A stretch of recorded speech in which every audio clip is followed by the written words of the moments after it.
Of all the games I've played in recent years, none of them made me feel like a kid again, quite like Grandia did. I've heard people call this game the Saturday morning 90s anime of video games, and I think that's a pretty apt comparison. It's bright and colorful, has great music, a story that emphasizes themes of adventure and growing up, and it's full of the cheesiest, worst English voiceovers of all time. No, Mullen. It's not too late. We were all wrong. And Lee knew that we would realize this. Geez, who did this dub, 4Kids? But you know what? I wouldn't have it any other way. Grandia was a return to the simpler days of RPGs, which made it stand out during a time where everyone was trying desperately to seem edgy and deep. Grandia is a celebration of all the classic RPG tropes that came before it. And while some people may not like that it didn't try to be cutting edge, I, for one, appreciate the humbleness and sincerity of this game. So, with all that being said, let's dive into it, because the world of Grandia is pretty huge, and we've got a lot of places to explore.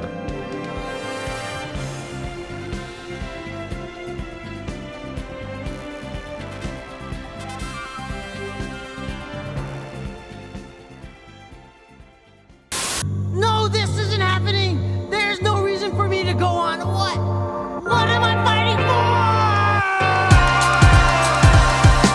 Don't get too comfortable. This is a dangerous situation.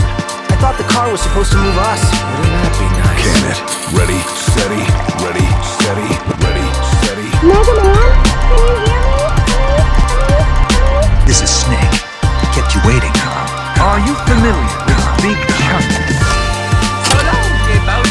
A scattered dream is like a far-off memory. Gotta give it my all. Hope you're ready. We can't save the world from a CD player. I'll be honest, I didn't play Grandia when it was first released. In fact, before playing it this year, the only thing I knew about it was it exists. I mean, let's be real, does this cover art tell you much about the game, besides that a sword might loosely be involved? When the game first got its US release on the PlayStation in 1999, I wasn't really into RPGs yet. I was thoroughly an N64 kid, and that year I was all about Donkey Kong 64 and Super Smash Bros. The earliest RPG I remember playing was Super Mario RPG on the SNES, but Golden Sun on the GBA was where my love of the genre really started. I actually never grew up with a PlayStation at all, and so it's just been a joy going back and playing these games from the best RPG console ever made. Anyways, it wasn't until the 2019 HD remaster that I decided to finally look into this enigmatic RPG. I bought it and added it to my queue, and there it sat for 5 years. Until one day, I finally decided to take a chance and pick it up. Something about me is I have a pretty severe time commitment aversion anxiety, if that makes sense. I have a full-time job, a wife and kids, and a constant rotation of bonsai plants that I keep forgetting to water, but I swear the next time will be different. RPGs take a lot of time, sometimes 40 plus hours to complete, and then I've got to make a video essay on 40 plus hours worth of content. It's a bit intimidating. But fortunately for all of us, I can easily say that Grandia was worth the effort, and I'm glad I took the plunge. Could you imagine if I said Grandia sucked after all this? How depressing would that be? The first thing I noticed with Grandia is just how classic feeling and familiar everything is. Grandia really feels like an RPG lover's RPG. I've played plenty of RPGs that try to tweak the formula to be innovative.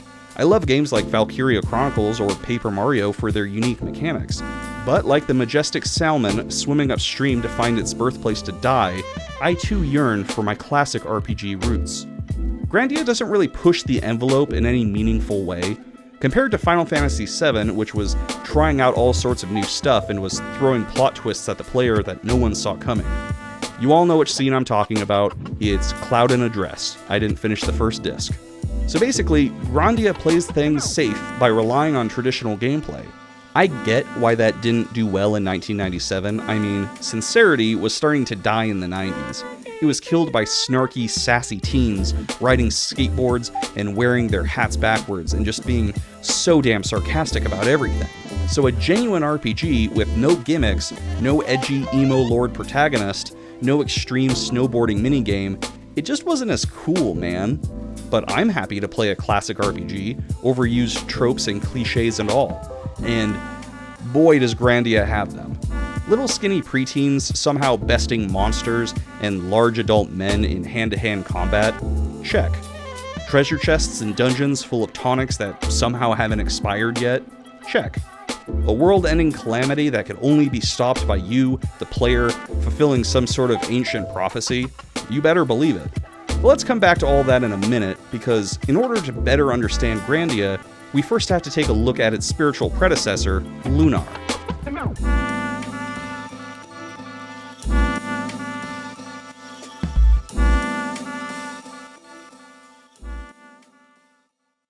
GameArts, the developer behind Grandia, didn't start as a video game developer, but rather a computer software company.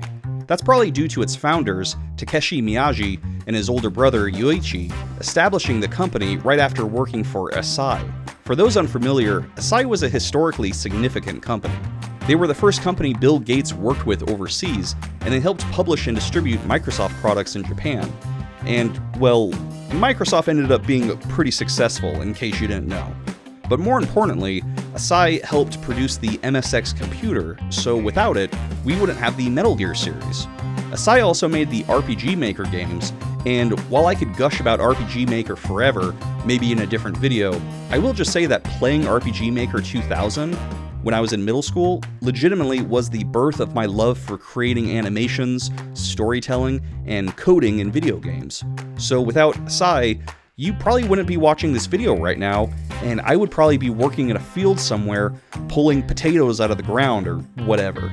Anyways, after the Miyagi brothers left Asai and created GameArts, it didn't take long before they shifted away from computer software stuff and focused instead on making video games.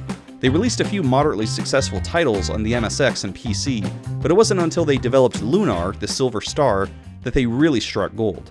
Lunar was a hard right turn into Japanese role-playing, a departure from their previous Western-style action RPGs. Made for the Sega CD, Lunar stars a young boy named Alex on his journey to become the next Dragon Master. It was everything we think of nowadays as a classic JRPG. Anime artwork, a killer soundtrack, turn-based combat, the whole thing. People loved this game, and GameArts milked the shit out of it, re-releasing it 3 times. I haven't played Lunar yet, but it's been on my bucket list for a while. Still, from what I can gather, there's plenty of similarities between the Lunar series and Grandia, at least on a surface level.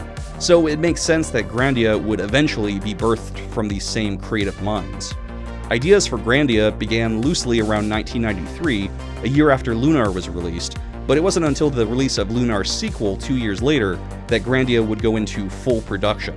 In a 1997 interview, art director Hidenobu Takahashi said that the title Grandia comes from a Formula One race car.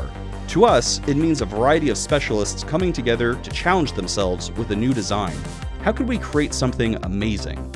So, the title doesn't really mean anything in terms of the game's story, but it's not the craziest name for a video game. I mean, at least it's not Mega Man Legends or Rockman Dash, DeGouter's adventure stories in the Halcyon days. Suddenly, Grandia's inside reference of a name doesn't sound too stupid now, does it? Unsurprisingly, many of the same staff from Lunar worked on Grandia. The game was originally designed for the Sega CD, but ended up shifting to the newer Saturn console. Also unsurprisingly, the GameArts staff worked themselves nearly to death in order to finish the game by their holiday deadline, as is tradition. Tradition!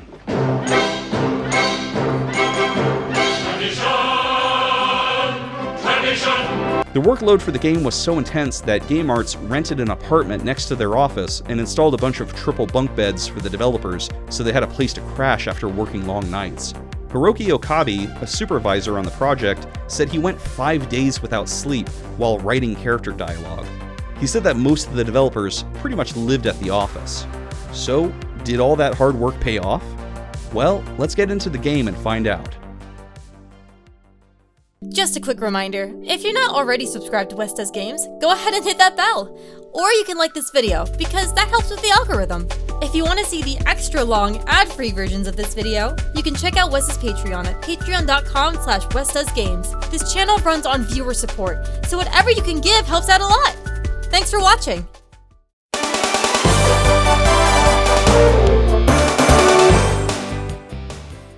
In the game's intro, we see the ancient Angelo civilization, full of beautiful buildings and advanced technology, and it will probably, inevitably, become doomed for one reason or another. The music here is very vague and triumphant, and it feels like Olivia Newton-John should be roller skating to it. In a video by YouTuber Gnosis, he explains the primary ways RPGs tend to open their story, one of which is learning about a lost civilization. Examples of this would be the Silver Civilization from Skies of Arcadia, Lemuria from Golden Sun 2, and countless others. This is a good way to start a story as it gives you a mystery to solve and a glimpse at the grand scale the story will tell before zooming in and introducing our protagonist. The Studio Ghibli classic Castle in the Sky does the same thing. It gives us a brief summary of a lost civilization during the opening credits. Another common trope in RPGs is the hero being a simple village boy, leaving his hometown to go on a grand adventure with his childhood friend. To no one's surprise, Grandia does this here too. The reason I'm mentioning these tropes is because they were intentional. In a statement from a Game Arts rep, we wanted to provide the player with a good game rather than follow market trends. I mentioned at the start of the video that Grandia's story really feels traditional, and the first 10 minutes of gameplay really demonstrates that.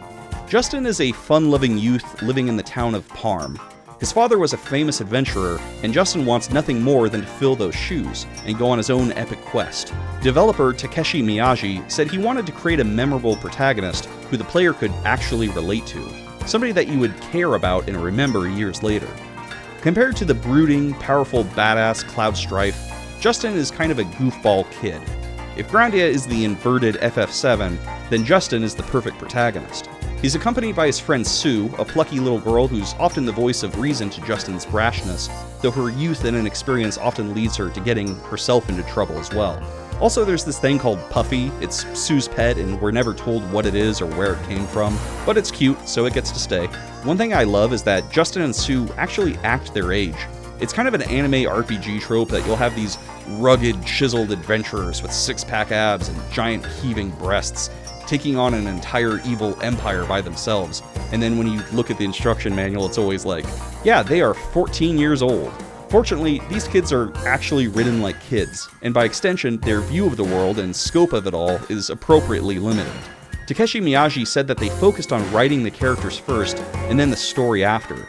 He wanted the cast to feel like living, breathing humans, and the world to feel real and lived in. I think the Grandia developers mostly achieved this. Justin's hometown has a lot of depth to it, and is packed full of different townsfolk that feel more like Justin's friends and neighbors, rather than just generic NPCs. The developers even made concept art for the NPCs. They really wanted everyone to be unique. As you explore Parm, you'll get to see all sorts of things that give you a sense of what life must be like there. Sailors at the dock coming home with stories of foreign adventures, the taste of fresh seafood from Justin's mom Lily's restaurant, the smell of coffee wafting from the windows of the adult-only bar, because to a child protagonist, a coffee bar would probably seem as mysterious and forbidden as a strip club. It's a good gag. This is a town full of familiar faces where everyone knows each other, whether it's Sue's adoptive parents, or the museum curator, or even the local bully who's really not that bad once you get to know him. Justin has a connection with all of them, which makes it all the more difficult when you inevitably have to say goodbye and embark on your journey. Retroactively, it's bittersweet now knowing that there's no backtracking in this game, and it'll be the last time you ever see them. I've heard plenty of criticisms from people that the game takes way too long to get going. I disagree. I think it's nice to ease into things, and Grandia often gives the player ample time and opportunity to get to know the game's mechanics and learn more about the people and places that they're visiting. One way it does this is through dinner conversations. This is a game mechanic that will occur a dozen or so times throughout the story. You'll be given a handful of things to talk about, and usually they'll be optional and whichever you choose won't affect much, but letting you choose what to talk about and in what order did give me a feeling of immersion that wouldn't have existed otherwise. Grandia could have just had the characters say everything they're going to say anyways in the cutscenes, but this way feels more personal, and it lets the player choose just how much extra information they want to absorb. I dig it. Anyways, listen to me prattling on like an old hen. You want to hear about the story, don't you? It's what we wanted all along! So from the dinner conversation, we learned that Justin has a memento from his late father called a Spirit Stone, and it has something to do with the Lost Angelo civilization and the Icarians, who were holy, angelic sort of figures. Justin hears that the Garlisle forces, the de facto world military, are currently excavating the nearby Sult ruins. Thinking that the ruins might hold some key to Justin's spirit stone, he and Sue go there to investigate. This is where we meet our first group of antagonists, Mio, Saki, and Nana, sergeants of the Garlisle forces. This is probably a good time to talk about the voice acting in Grandia. In a few words, it's really bad. In more words, it's really f***ing bad. It was your troops who made us late. Aren't you a little lax on discipline? Don't give me that, Nana. The last time they were late, I made them all give me 3,000 squats. Oh, Saki. You're such a muscle fool. I'd make them go without rations for 100 days. What the f*** is this piece of sh**? So for a bit of context, the original release of Grandia on the Sega Saturn was Japanese only.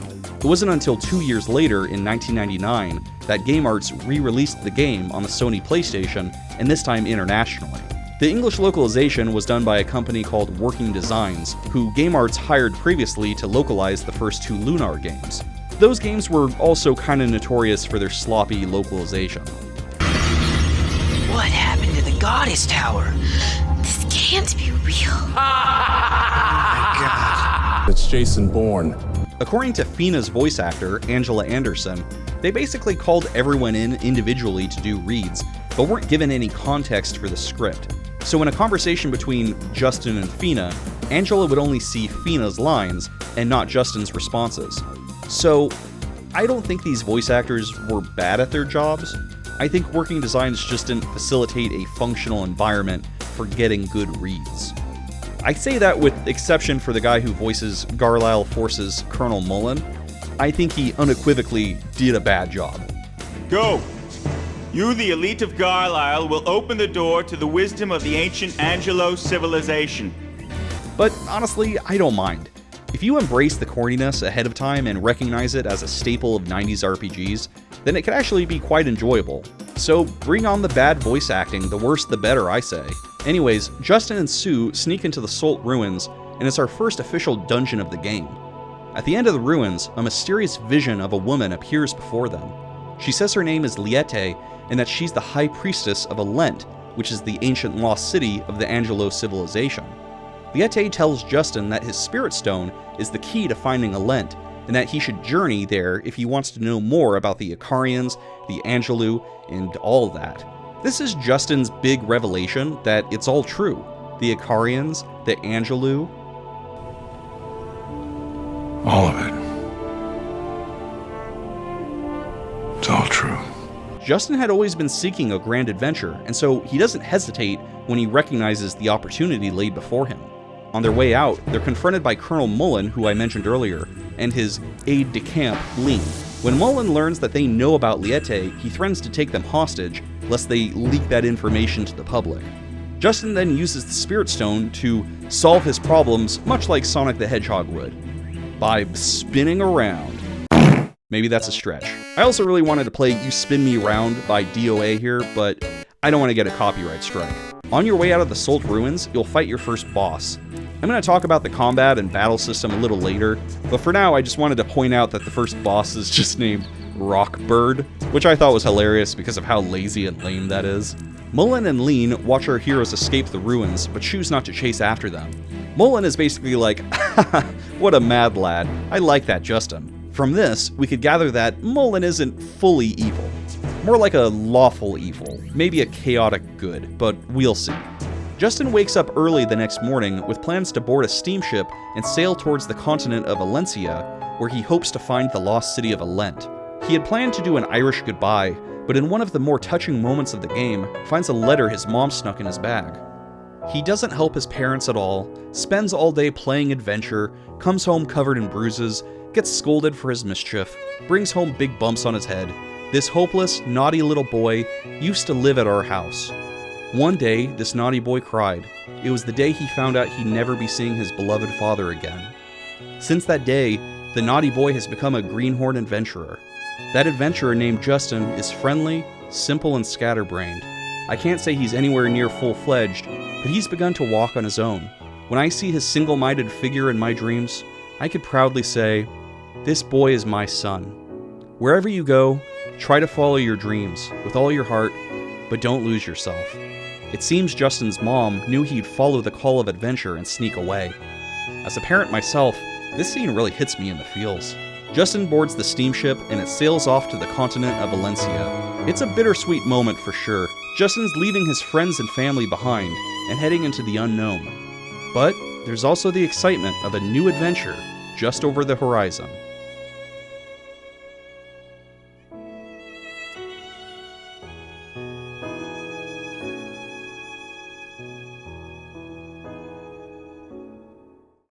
I'm staking my pride as a man and my soul as an adventurer on this treasure hunt. Shut up! Justin and Sue's adventure is just getting started. Puppy, let's go too! Grandia will return after this break. Hey, you! Do you like this shirt featuring our favorite boy Justin or best girl Feena? Of course you do! Well, it's available now at westdesgames.shop. And while you're there, check out all the other cool merch available. Shirts, stickers, all sorts of cool stuff. Just go to westdesgames.shop. For a limited time, we'll be doing a 10% off Grandia merch. Just use code SPIRITSTONE at checkout. So go to westdesgames.shop for some sweet Grandia merch. Thanks for sticking around. Let's get back to Grandia.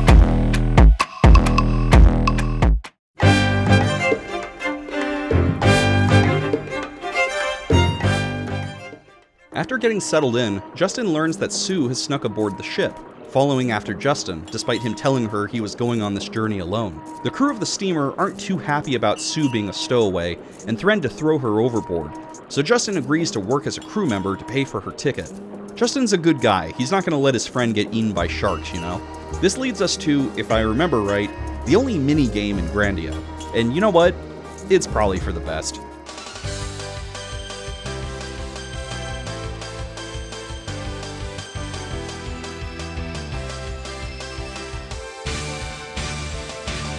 You'll have a lot of free time on the ship between your shifts, so you'll be doing a lot of exploring. There's so much detail on the ship itself, and in the sailors and the passengers. The amount of superfluous writing in this game can't be understated. Maybe superfluous isn't really the right word because that makes it sound like a dig, but really, all I mean is that the writers never cut any corners, and you'll notice that especially while on board the steamer. Anytime there's an opportunity to add additional dialogue, they take their shot.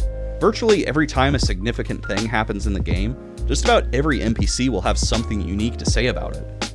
Each day of your journey, everyone you speak to will have something different to say, and I appreciate the time and effort they took to write that all down, especially considering talking to the NPCs is totally optional.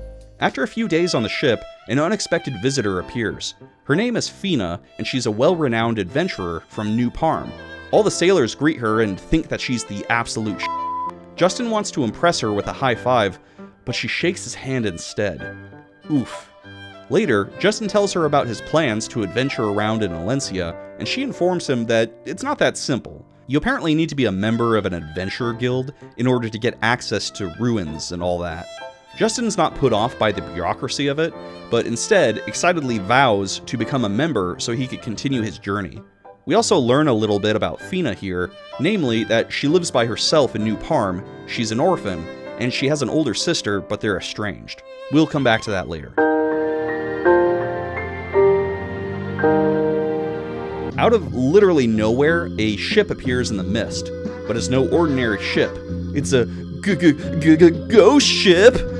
Feena wants to go explore it because she's a brave girl, but none of the sailors want to join her because they're a bunch of Seeing an opportunity to prove himself to this famous adventurer, Justin decides to tag along. I've been mostly singing Grandia's praises thus far, so I think now would be a good time to talk about a few major issues I have with this game. I am not a fan of the camera. It's a little too close, and the diagonal view isn't super helpful, even though you could rotate the camera. A mini-map would really help, as I was finding myself getting lost a lot early on. There's a compass that doesn't seem to work at all, and the game makes no effort to explain how it works.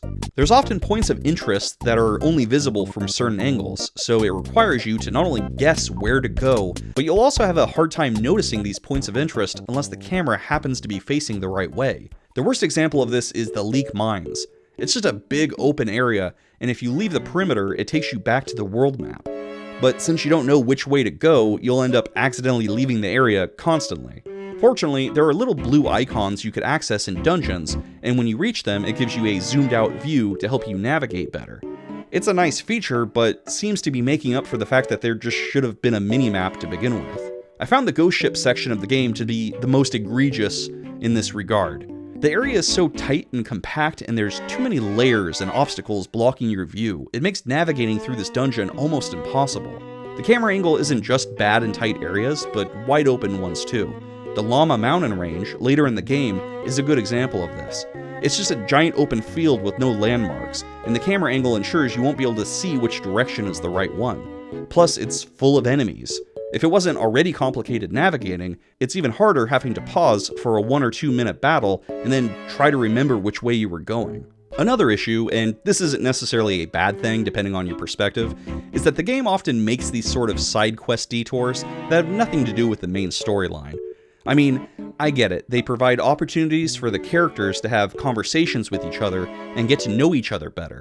These detours sometimes show us a bigger picture of the Grandia world, and they give us opportunities to grind experience and collect items. I get it. But once our heroes defeat the boss at the end of the ghost ship, it sinks into the ocean, and we never hear about ghosts or ghost ships ever again.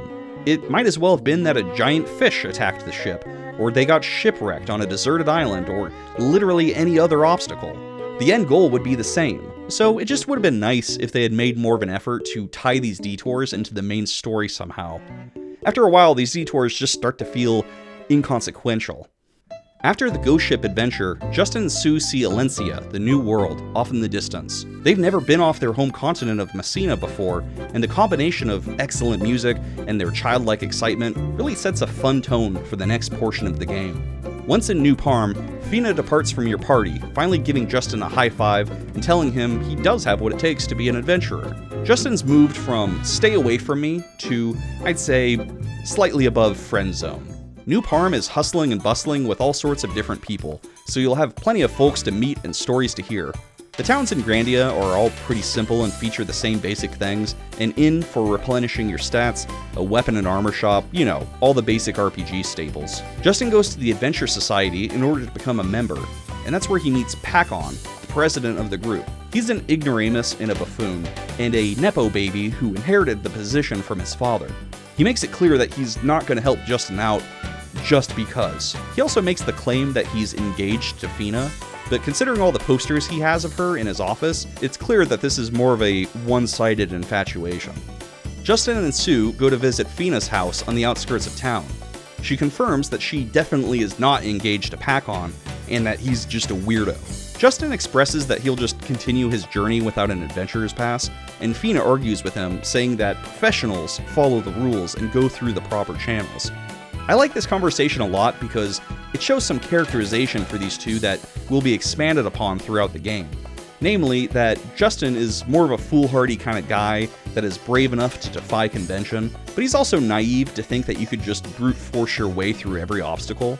Feena, on the other hand, has more experience and approaches things more cautiously, but that could also be to her detriment when other people don't follow the same rules. This is made more obvious with the following scene. Pakon has come for Feena, insisting that they get married immediately. He says that they could wash their underwear together, which is just such a weird proposition, and it makes me laugh every time. Feena resists, so Pakon tells her he'll ban her from the Adventure Society unless she marries him. Justin tries to intervene, and so Pakon summons Master Cheng, who is by far my favorite character in the game. He's just a big buff dude with boxing gloves who comes out of nowhere and with absolutely no reservations just punches the shit out of a random 14-year-old. We never learn anything at all about this character, and I think it's funnier that way. Pakon kidnaps Feena and takes her to the local church to get married against her will. So Justin and Sue rush to stop the wedding, Super Mario RPG style. They manage to stop the ceremony just before the kiss, thank goodness. Pakon sicks Master Cheng on Justin again, but this time it's not a sucker punch, and you actually stand a chance in battle. Maybe I'm a sadist, but there's something hilarious to me about this full-grown man not hesitating at all to stomp the shit out of this little girl and her cute fantasy pet. It's so brutal for such a kid-friendly game, I love it. Stomp 'em in the nuts, we'll stomp 'em in the nuts, we'll stomp 'em in the nuts, I'ma stomp 'em in the nuts. After defeating Master Cheng and stopping the wedding, Feena thoroughly denounces Pakon and the Adventure Society, and our three heroes head back home. Justin had said in a scene earlier that a true adventurer is like the wind, and Feena, since then, has been contemplating that and taking it to heart.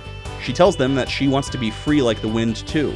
No one tells the wind where to go, and neither should an adventurer be told where to go. Feena decides to follow after Justin's example and let her heart guide her. And where her heart guides her is to join Justin and Sue on their search for Alent.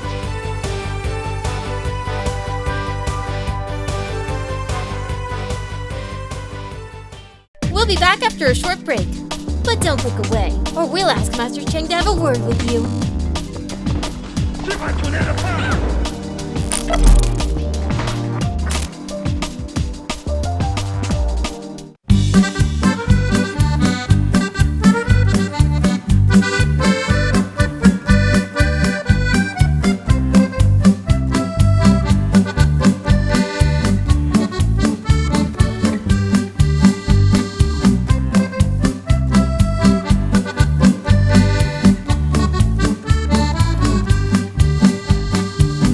Thanks for waiting.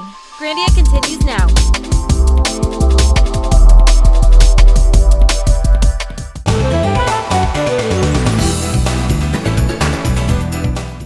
Now that our core 3 party members are locked into their journey, I think it's finally time to talk about the battle system.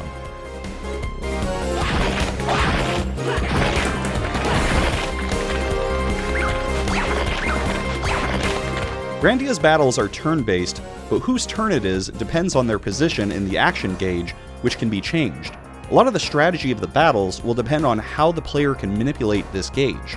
For example, right before a unit has a turn, they'll slide from command to attack. It's in that short window that you could cancel an enemy's turn by using a critical attack against them.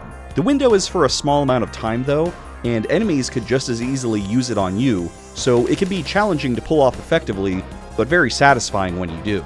Takeshi said about the battle system that he wanted it to have elements of a one-on-one fighting game. Honestly, I didn't get that vibe at all when playing Grandia, but I guess what he's referring to is the quick back and forth between the units. We're used to real-time combat in RPGs nowadays, but back then, this sort of thing was revolutionary. Still, there are some traces of this idea, like having the standard attack be called a combo rather than just an attack. Each main character has unique skills called moves that they could learn depending on their weapon level. Each weapon type in the game has its own leveling system. So if Justin equips a sword, he'll gain sword experience every time he uses it. So for Justin to learn the shockwave move, his axe level needs to be 5 and his mace level needs to be 8. So the game encourages players to mix up their weapons in order to gain new moves. There's also magic, which is not unique to any particular character, but also isn't a shared skill, with each character having to attain their own version of a spell. They could do this by using a mana egg, which is a rare item found throughout the game, and using it to learn either fire, water, earth, or wind magic. Like the weapon skills, each element can be leveled up, and magic spells can be learned from having the right combination of elements mastered. So, for example, the Zap move can be learned if your fire level is 5 and your wind level is 4. There simply isn't enough time in the game for every character to learn every spell or move, so you have to think carefully about what thing you want to level up for each character. If you want Feena to learn powerful fire moves, don't bother leveling up her water spells. Where your units are positioned on the battlefield is important too. When you go into attack, the player has to actually run to the enemy, which uses up time on the action gauge. You may want to distance yourself from an enemy you know is about to do a physical attack, or you may want to close in and do one yourself. The combat here isn't difficult or particularly complicated, but it's just unique and varied enough to be engaging. There's even a customizable auto battle option which is perfect for grinding. The world of Grandia has plenty of random enemy monsters, and while most of them are pretty generic, there's a few standouts.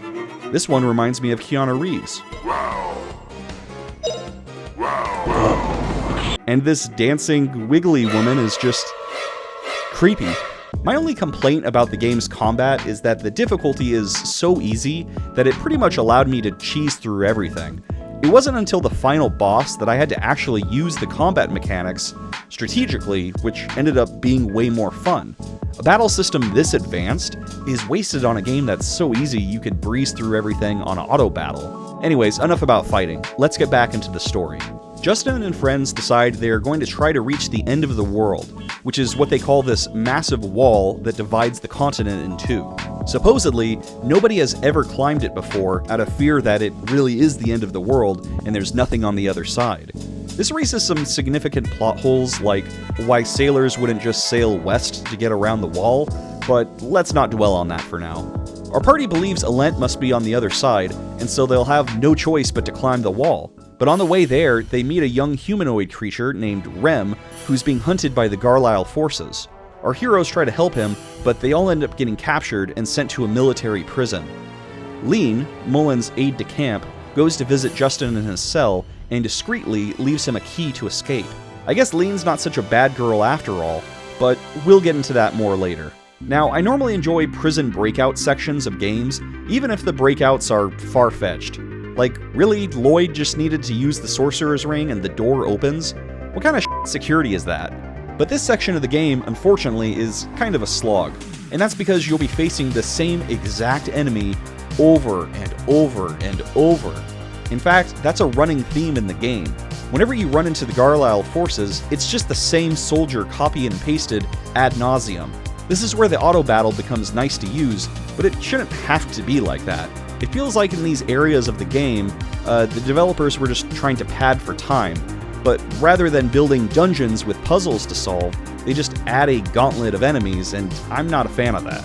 Before you can escape, you'll need to get Rem out of his cell, but he's locked behind a door with a code. Sneaking into the locker room, you'll witness this completely fan-servicey scene with Mio, Nana, and Saki in their underwear getting dressed and discussing the password in a very obtuse and convenient manner. But they do make a joke about it not being the Konami code, so that made me chuckle at least. You know, after getting to know these girls, I'm starting to get the feeling like they're not fully evil either. That maybe... Is that a Confederate flag? What the f***?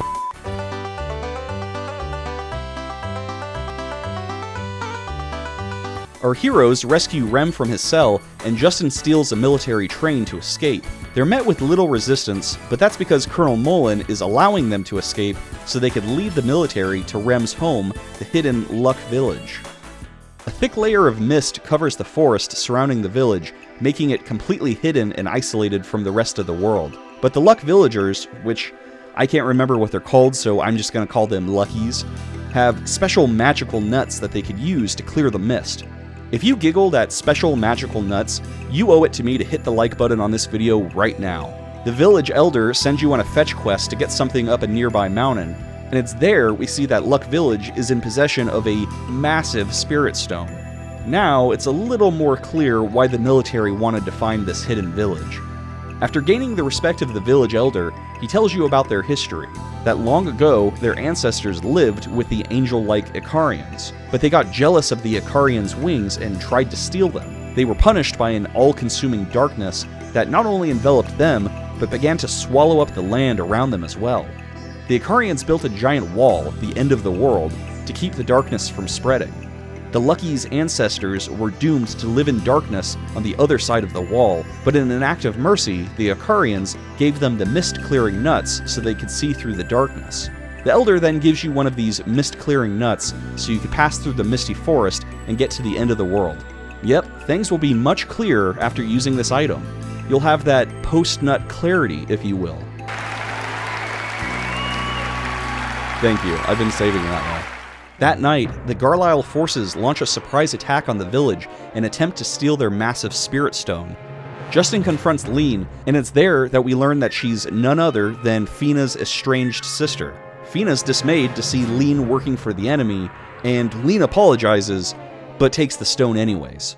The next morning, Justin apologizes to the Elder for failing to protect their stone, but the Elder's pretty cool about it. He basically says that maybe it's time for the Luckies to stop living in darkness and journey to the outside world, so they can meet great people like Justin. You can tell that the sinful actions of their ancestors has weighed heavily on the Luckies and their culture, so it's good to see them ready to turn the page and embrace forgiveness and a new start. We don't have to be slaves to our past, or doomed to make the same mistakes over and over. This is a pretty big theme that will show up again later in the story, so for now, it's nice getting a little taste of it. After clearing the misty forest, our party finally reaches the end of the world. It's quite a spectacle, and definitely feels like an ancient wonder left behind by an advanced civilization, much like the pyramids or the Hanging Gardens of Babylon, or that one McDonald's in your neighborhood that never updated its color scheme. You'll spend quite a while climbing this thing. There's a few obstacles, but for the most part, it's just climbing stairs and fighting monsters. Every so often, the group will make camp, and it's a nice way to establish that, for them, this is a difficult, several-day journey. During these scenes, Feena is clearly bothered by the fact that her sister is working with the Garlisle forces, but Justin and Sue do their best to cheer her up. As the days go on, Sue starts to get tired and complacent, and eventually Justin does too. The great thing about these scenes is it shows how each of them eventually loses motivation, but they're then encouraged by their friends to keep moving forward. I think the whole end of the world section is a great display of how close these three adventurers have gotten to each other, and that when one of them is down, the other two will be there to lift them up. It's exceedingly wholesome. After a few days of climbing, our heroes finally reach the top of the wall and discover that the end of the world is not really the end of the world, that there's a whole nother side to the continent, and that their journey is just beginning.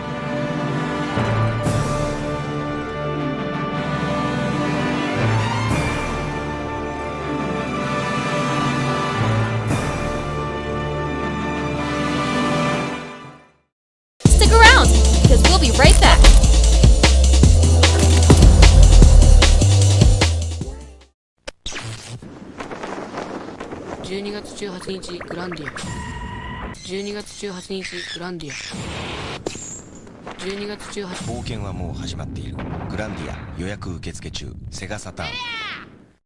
You're back! Now we can finally see what's on the other side of this wall. Grandia continues now.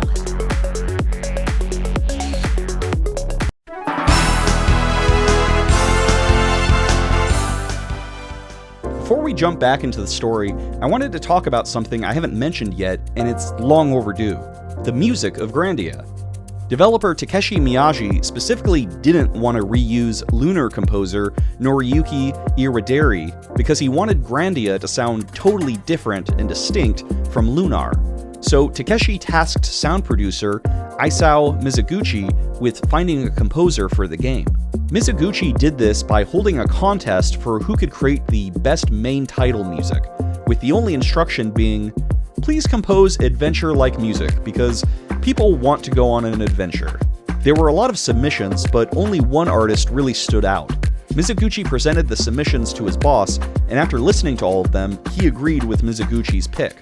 That's when he revealed that the winner was, in fact, Noriyuki. Takeshi couldn't say no and hired Noriyuki to compose Grandia, and he went on to compose the music for every subsequent game in the series. The music in Grandia perfectly fits the tone of the game, with no song feeling out of place. It's clear that Mizuguchi and Noriyuki had a good grasp on what Grandia was supposed to be while they composed. All the important songs really hit hard. The battle theme is great.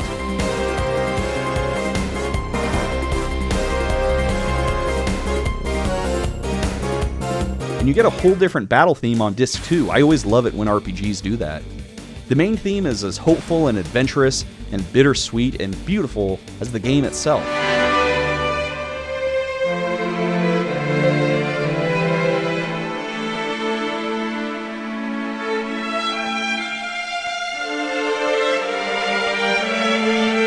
And while some songs, namely a few of the village themes, can be a bit short and repetitive, overall, I think it's an excellent soundtrack, and each location has a tune that accurately reflects it. Parm is sort of based on England, and so it has a bit of an industrial revolution, hustle and bustle kind of sound, with bagpipes.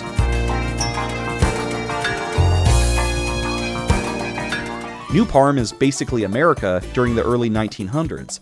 The music is a celebration of the hopeful optimism immigrants had arriving in the New World. The trumpet and drums that lead the melody reminds me of a New Orleans parade or a street festival. It's fitting, especially for how lighthearted the story is at that point. The land of the Flying Dragon is sort of a prehistoric area with a lot of wild creatures and untamed forests. It's got an Australian outback vibe, and thus didgeridoos and bongos. I could go on, but I think you get the point.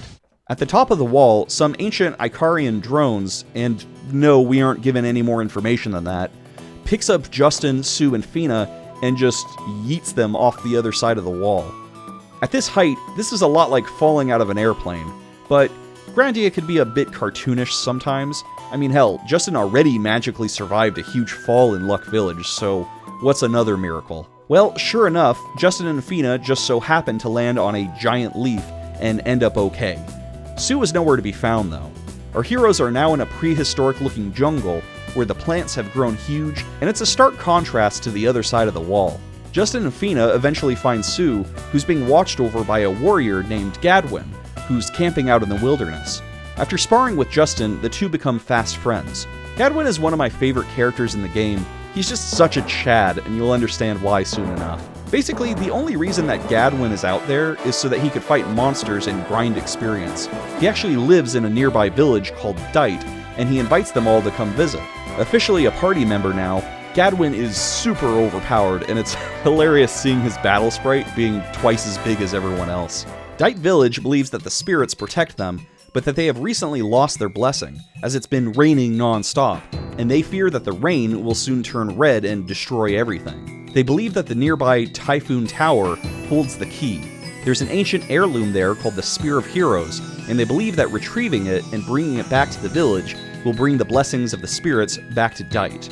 This is all explained very quick and loosely, and one of the few instances in the game where talking to NPCs is actually important to understanding the plot better. Gadwin volunteers to go, and Justin asks to go with him since they're friends now. Gadwin expresses the danger of the journey, but Justin doesn't budge. Gadwin's impressed by the boy's courage, and at this point in the story, he starts taking on a mentor role to Justin. Not quite like a father figure, but more like an older brother figure. Feena shows some reservations about the quest, and over a few conversations we realize that what she's perturbed by is Justin's seemingly careless attitude about putting himself in danger, and her concern only becomes stronger during the next phase of the story. Now, when it comes to dungeon design, Grandia often takes the quick and easy path, unfortunately. So, on Mount Typhoon, something strange happens. Gadwin mentions that the rain is acidic and that they need to hurry before it turns red. What you immediately see next is a series of huts that seemingly would provide protection from the rain. Now, my first thought was that the rain would cycle between normal and red, and the red rain would drain your HP, so you'd need to make it from hut to hut for protection. This would add an additional challenge to the map, as you need to balance exploration with timing as you sprint towards protection. But weirdly enough, the rain never turns red. In fact, the rain never hurts you at all.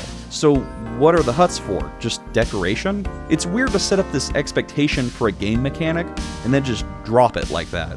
Instead, it's another get from point A to point B map, with the only feature of interest being to avoid acidic rivers. It's a shame because the story and world building allows for these sort of additional challenges or things to mix up the gameplay, but almost every time, the developers instead went, nah, just have the party walk across the map. And it's a shame the developers didn't go that extra mile because it would have turned a pretty great game into a phenomenal game. Anyways, my complaining about the dungeon design aside, after you climb Mount Typhoon and brave the many challenges of Typhoon Tower, you'll reach the final challenge. There's 2 mirrors and a tablet that explains that one mirror leads to the land of the light and the other to the land of death. Gadwin bravely says he'll go first so that if he's wrong, Justin will know for sure which mirror is correct. Justin doesn't want Gadwin to sacrifice himself, but Gadwin gives a big speech about being brave and how Justin will need to save Dite Village should he pick the wrong mirror.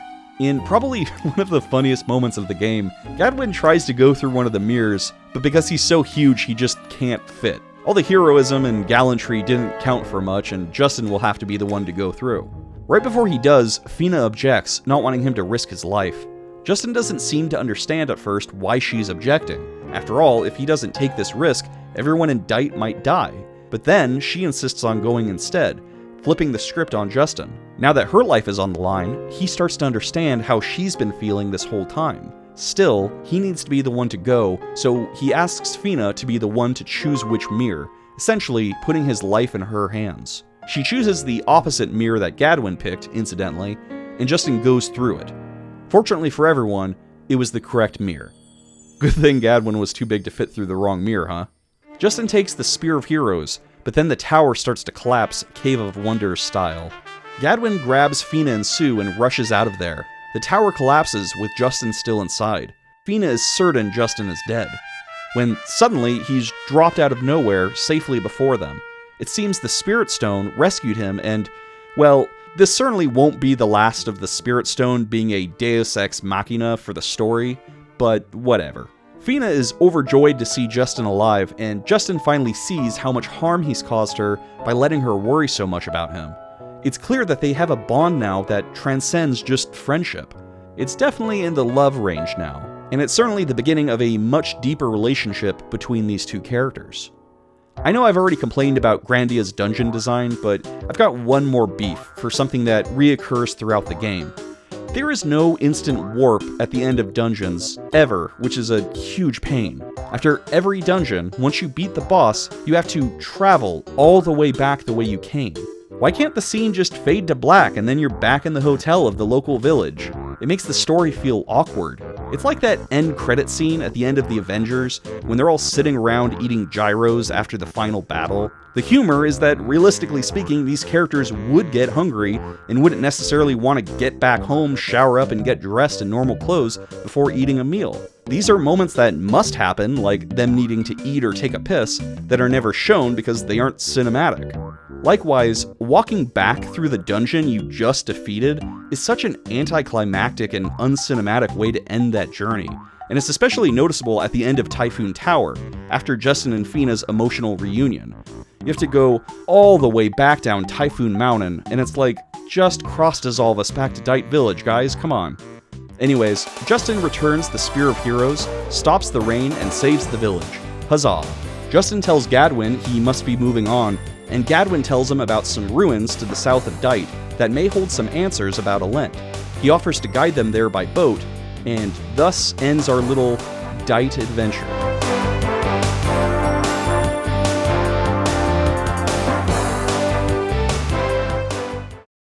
Oh my! The bravery, the muscles, the ears! I think I'm in love with Gadwin. Come, power of the universe! Ha! Dragon King Slice! Grandia will return after this break.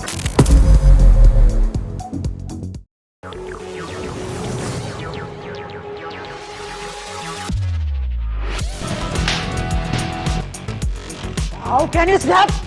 How can you snap? This freaking wig is so itchy. Jeez, did this guy owe you money or something? Be a good shop and get me my lipstick. I think you might have the wrong guy. I'm Sarah Palin. I guess Melu and I will just go off and maybe... What?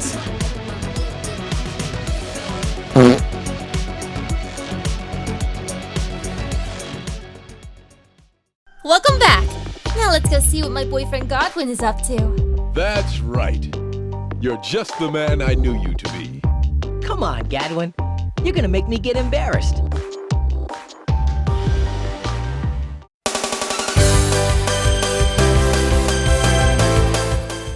On the way to the ruins, our party comes across Gumbo Village. It's a lively-looking beach town, and Gadwin, up till this point, had been hyping it up as this party town full of festivals and good times. But something is off. Everyone is acting really strange. Basically, everyone of the opposite sex that Justin speaks to will find an excuse to get away, acting like they don't want to be seen with him. Same with Feena. It all seems really strange at first, but when you speak to enough NPCs, the common theme seems to be that nobody of either sex wants to be seen talking to their counterpart. Basically, Gumbo is a middle school prom, and nobody wants to be the first on the dance floor. When they meet the village chief, he enthusiastically invites them to be honored guests for their volcano festival. Throughout the celebration, Justin and Feena are repeatedly asked if they're a couple, and they go along with it, not really understanding what's going on. The next day, the village chief explains that the volcano, Gumbo's source of heat, has gone cold since an evil dragon has taken it over. The people of Gumbo believe that only the sacrifice of a true couple in love can please the dragon and bring the warmth of the volcano back. Some of the other villagers explained that this is why they didn't want to be seen as a couple, because they didn't want to be the ones sacrificed. Just as it becomes clear to Justin and Feena that they, in fact, have been chosen to be sacrificed, they are suddenly hurled into the sky, their podium apparently being a catapult this whole time. One detail I love is that as they're flying through the air, even Justin's portrait is upside down. That's a good little detail. I like that. The two land on the volcano, and Gadwin and Sue follow after them. Our party climbs the volcano, slays the dragon, which causes the heat to return to the volcano and causes a massive eruption. But fortunately, our heroes manage to make it safely back to the village. Everyone in Gumbo is thrilled that the volcano is active again, and more importantly, that the romantic couples of Gumbo don't have to hide their love anymore. Justin is rightfully angry that they were tricked and almost killed by the chief, but Feena is quick to forgive. That night, another festival is held in their honor. Justin and Feena sneak away and witness all the other couples of Gumbo out that night, enjoying being together without fear for the first time in a long, long while. This of course makes Justin and Feena reflect on their own relationship. If the Typhoon Tower was the catalyst for their deeper feelings for each other, then their volcano adventure was a test to see how well they could work together as a couple. After finding a secluded peninsula, Feena and Justin sit down and have a romantic moment, looking at the stars and listening to the ocean waves. Feena rests her head on Justin's shoulders, and for a moment, we get to see some mutual intimacy from these two, who up till this point were quick to laugh away and deny their feelings for each other. But come on, the beach on a warm, starry night, how could you not feel the love? The music in the scene is perfect, and it's one of the moments from the game that stuck with me the most. I was sure that they were gonna kiss, but no. Grandia really wants to blue balls this relationship as long as possible.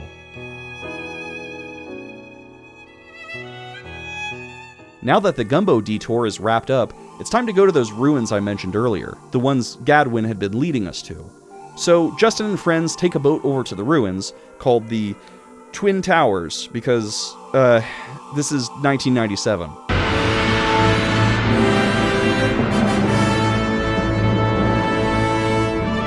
Our heroes are dismayed to see that the Garlisle forces have beaten them there, but no one seems to know how to enter the ruins. It's not long before you run into Colonel Mullen again, and like before, he demands that Justin hand over the Spirit Stone. The two fight, and the stone begins to activate. Suddenly, everyone is teleported into the ruins, the stone apparently being the key to entering. Feena wakes up in a section of the ruins with Mullen, and Justin and Lean get teleported to different areas. Feena sprained her ankle, and to her surprise, Mullen is quick to help. We start to see a little more that Mullen's not such a bad guy, or at least that's how it seems for now. Meanwhile, Justin runs into Lean and saves her from some horny toads. No, not that kind of horny toad. Despite saving her life, Lean insists that Justin give her the Spirit Stone.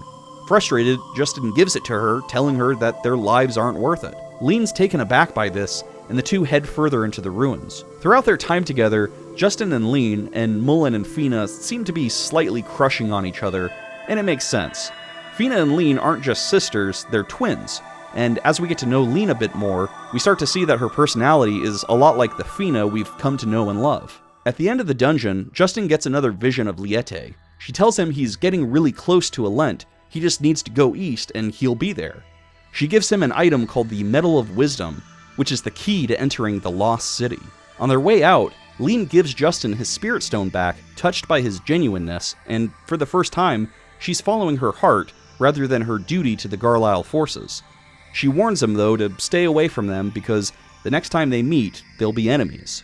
Both parties separate and meet back up with their respective groups before departing the towers. The next section of the story is about as bittersweet as it gets, and you'll see why soon enough. Our heroes need to head east, but they'd rather not cross the ocean by boat as it's apparently mermaid season and it's terribly dangerous. Gadwin tells the group about a mysterious artifact called the Vanishing Orb that resides in some ruins near Dite. The orb can teleport someone anywhere they want, but just once. They decide that this convenient, plot-specific item will be how they cross the treacherous sea. Sue suddenly takes ill, and Gadwin takes the gang back to Dite Village so she could be attended by their resident doctor. She's come down with a mysterious illness and needs to rest for a bit. Sue insists that they go find the Vanishing Orb without her, but then has conflicting thoughts after they leave, getting jealous that they get to go on an adventure without her.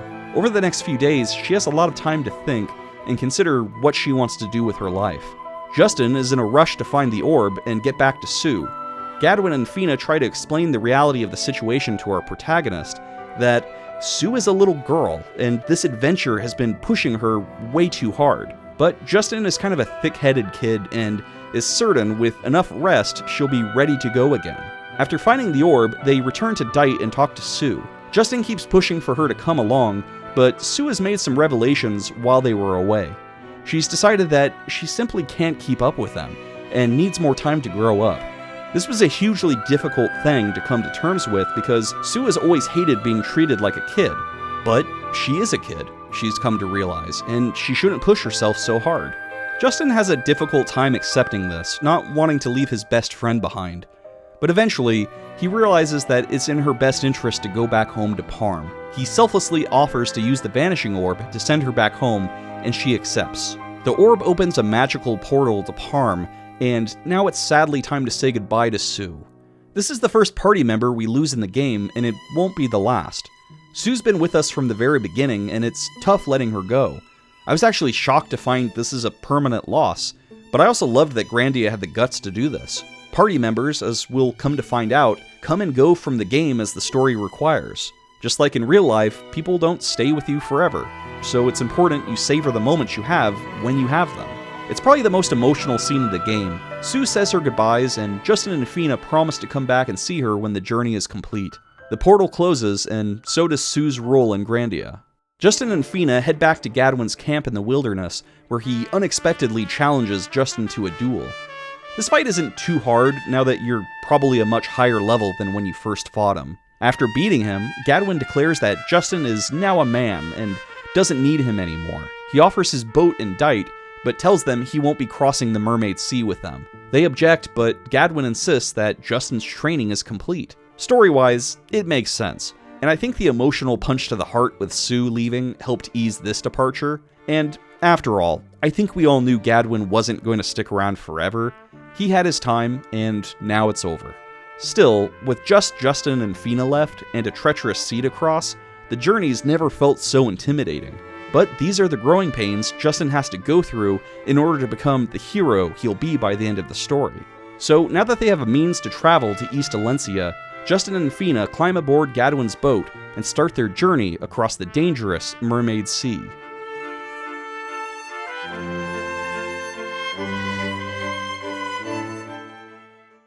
Sue and Gadwin might not be coming back, but we will be after this quick break.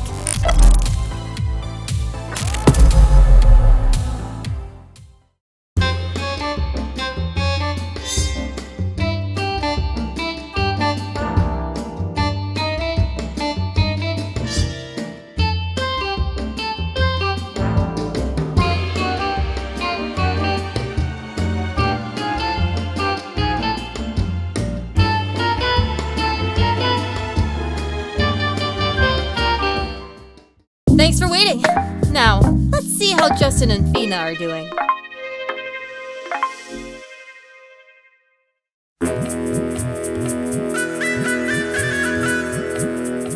During the first night of sailing, Feena opens up quite a lot to Justin. Maybe it's prompted by Sue and Gadwin's recent departure, but she talks about how alone she's felt since her older sister left. When we first met Feena, she seemed like an invincible, experienced adventurer. But in her vulnerability, she confesses that she's afraid of being abandoned again.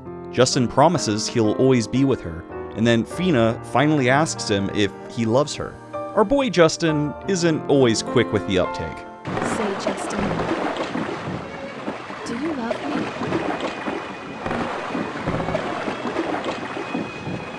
Of course I love you. Sue loves you, and Gadwin too. We all love you, Feena. Justin, I'm not talking about that kind of love. But eventually, he gets the hint and tells her she looks beautiful. If this scene had played out any longer, we may have finally gone to see them kiss, but like I said, Grandia really wants to blue balls this thing. Instead, a freaking girl washes up on their ship and interrupts their special moment. She claims that she's just a regular gal, definitely not a mermaid, and that the rest of her lady friends are being held captive by pirates on a nearby island. She begs Justin for help, but Feena, for whatever reason, is suspicious of this mermaid, random gal. Justin enthusiastically offers to save the day, oblivious to Feena's skepticism. This takes us to Pirate Island, where Justin, weirdly enough, does not find any pirates, but instead, mermaids that transform into horrible carnivorous beasts. After escaping from the mermaid's lair, Justin is feeling pretty down for letting himself get fooled by a bunch of dames. Feena encourages him, telling him that the benefit of having a partner is that she'll always have his back. The two soon reach the shores of East Alencia, and it's not long before they run into Rap, a young man about Justin's age, who's some kind of humanoid with long ears, and he reminds me a lot of Christian Slater's character in Fern Gully. Basically, he's the sassy 90s punk kid character who starts off hating the main character, but then eventually begrudgingly comes to respect him. And sure enough, that's exactly what happens here. Rap mistakenly thinks Justin and Feena are with the Garlisle forces, who he has a beef with, but after they help save one of his friends from a wild ent, Rap lowers his guard and offers to help them. He takes them back to his home of Cafu village. We come to learn that some time ago, a monster from a nearby tower used some kind of horrible power to turn a bunch of Cafu residents to stone. Naturally, they're now an isolationist society that doesn't trust outsiders. So the village elder and others are pretty irked at Rap for bringing in Justin and Feena. You can tell Rap is the troublemaker of the village, and his grandpa, the elder, is trying to get him to grow up a little bit so that he could take on his future responsibilities. But Rap is more of a, screw you old man, I'm gonna go to the petrified forest sort of guy. The petrified forest, by the way, is a forbidden area near Cafu where most of the victims of the monster turn to stone. Rap takes our protagonists there and shows them this sad sight. Men, women, and children, all frozen like statues. Both of Rap's parents have turned to stone, and he visits the forest frequently to polish them. I don't want to get ahead of myself, but if his parents turn back to normal, they are going to be so round. The sight of this forest gives Justin a righteous anger, something we rarely see in the game because he's such an innocent guy. Rap tells them that the monster lives in the nearby tower, ominously called the Tower of Doom, and that everyone in Cafu is too afraid to go there. Justin encourages Rap to be brave and to face the monster head on, and so the three make their way over there. Once we get into the Tower of Doom, it becomes clear that it is in fact a military base, but something is off. There's no soldiers, but there's a ton of destruction, like something absolutely wrecked this place. This is around the time we meet Milda, a giant Viking of a woman who immediately fights the party, thinking they're with the Garlisle forces. After beating Milda, her scary warrior persona quickly switches to a lovable country bumpkin kind of personality. Pretty quick we learn that she's the sort of person who is really nice to her friends and really intense with her enemies. Fortunately for us, we're her friends now. Mostly. Rap seems to have a prejudice against her because she's from a village called Lane, and Lane and Cafu apparently have a long-standing beef with each other, for reasons I don't recall the game ever getting into. He accepts her into the party, begrudgingly, as they all share a common goal. She also wants to destroy the Tower of Doom. Milda and Rap have a great dynamic. She's the harsh older sister to his punky little brother, and right away they act like they've known each other for years. Milda has limited moves in battle, but the ones she does have hit pretty hard. You could tell she'd be one of those sports fans that paints their face and goes absolutely crazy. The Tower of Doom is the first dungeon in the game so far that provided any sort of challenge, in my opinion. The gimmick is that there's these on and off switches, and they open some doors while closing others, and you have to sort of guess which combination is right in order to pass through the multiple flights and corridors, all while avoiding swarms of Garlisle soldiers. At the top of the tower is some sort of laboratory where a giant alien-looking creature is being held. Fortunately for us, Nana, Saki, and Mio are here to deliver some more convenient exposition. They remark that the creature's name is Gaia, and that General Ball is trying to make it grow. I haven't mentioned General Ball up until this point, and that's because, honestly, there's not too much to say about him yet. He's Colonel Mullen's dad and the main bad guy of the game, but you probably figured that out right away once you saw his beard and cybernetic eye patch. Ball is sort of just evil for evil's sake.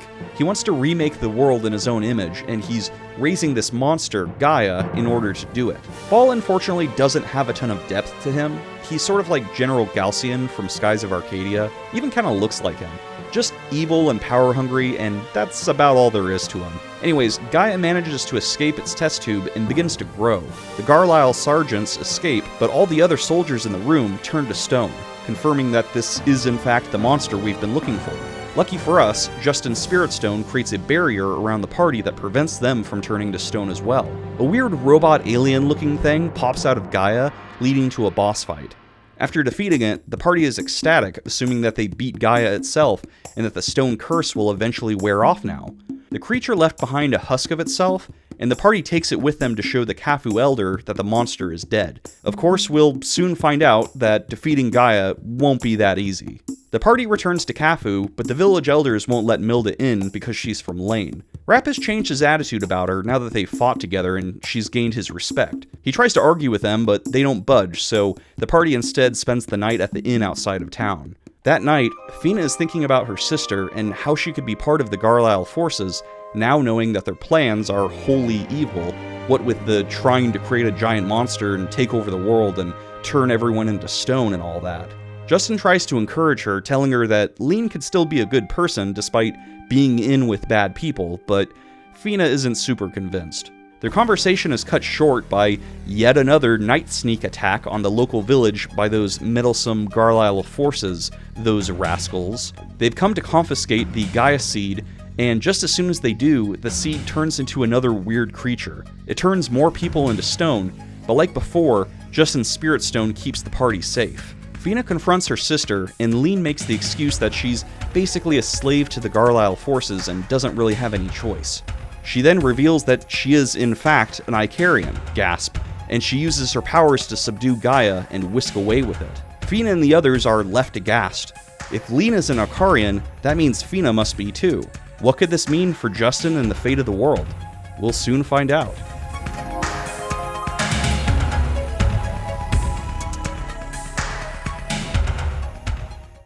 Things are finally starting to get steamy with Justin and Feena. Ugh, too bad Justin's as oblivious as possible! Justin, I'm not talking about that kind of love. Huh? Feena, what do you mean? Grandia will be right back. 歴史に残る映画があるように、歴史に残る RPG がある。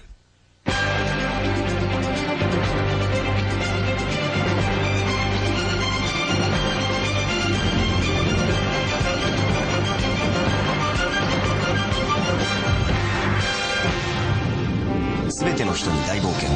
シネマティック RPG グランディア誕生。 Welcome back! We now return to Grandia.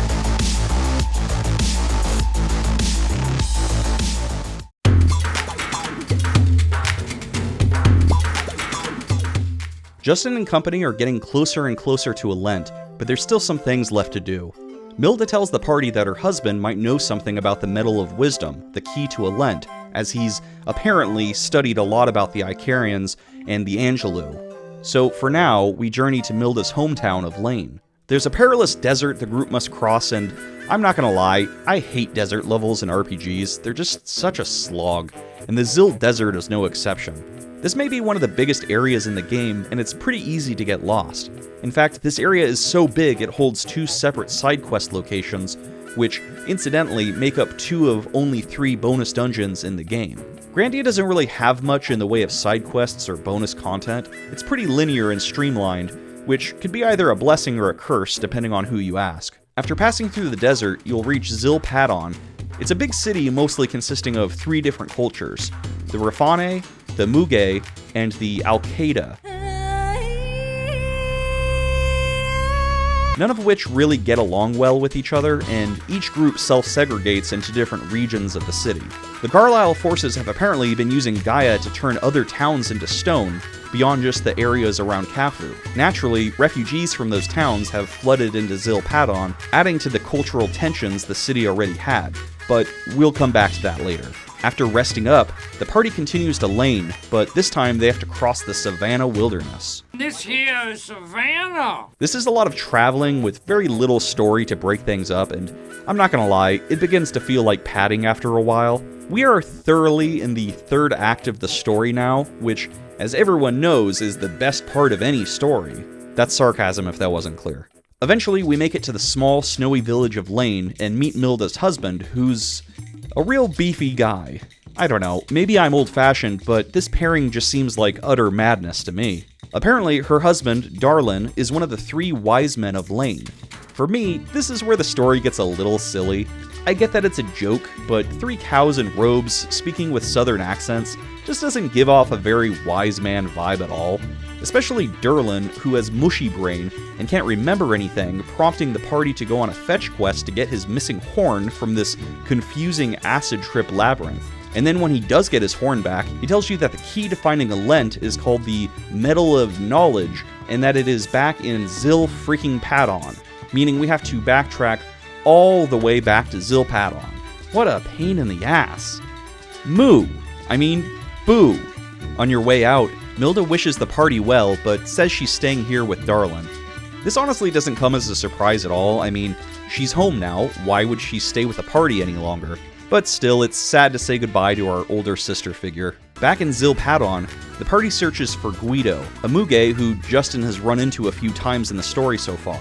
I haven't mentioned him yet because these run-ins weren't super important, but basically, he's a traveling merchant, much like many of the other Muge, and he seems to know a lot about the Icarians and the Angelo. Also, he's a little bunny with an Italian accent, so there's that. Justin talks to him, and Guido asks why he wants to find Alent. Our hero reflects on this before expressing that at first he only wanted to find it for his own sake, but now he thinks it may be the cure to saving the world from Gaia. Guido is pleased to hear that Justin's motivations are pure, and he agrees to help. This is when we discover that Guido was actually the Muge elder of Zil Padon this whole time, and a much more important person than we had previously thought. Well, of course I know him. He's me. One small detail I want to point out while we're here, all the animal-themed races in Grandia all have specifically detailed living quarters. The Muge all have holes in their walls that they sleep in, much like a rabbit's warren. The cow people of Lane have little pens with hay inside their house. I just thought it was a funny detail.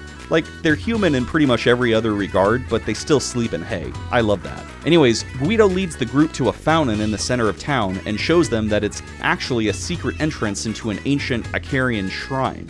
So, let's go into the shrine, guys. I'm gonna be honest, Guido is probably my least favorite party member. I mean, he's not bad, he's just fine, but he's bad by Grandia's high standards. I just found I couldn't really connect with his character at all, but then again, he's a very late in the game party member who doesn't stick around for very long, so I think that's to be expected. Gameplay-wise, he's basically the party's thief. He could steal items from enemies, use smoke bombs, and dagger attacks.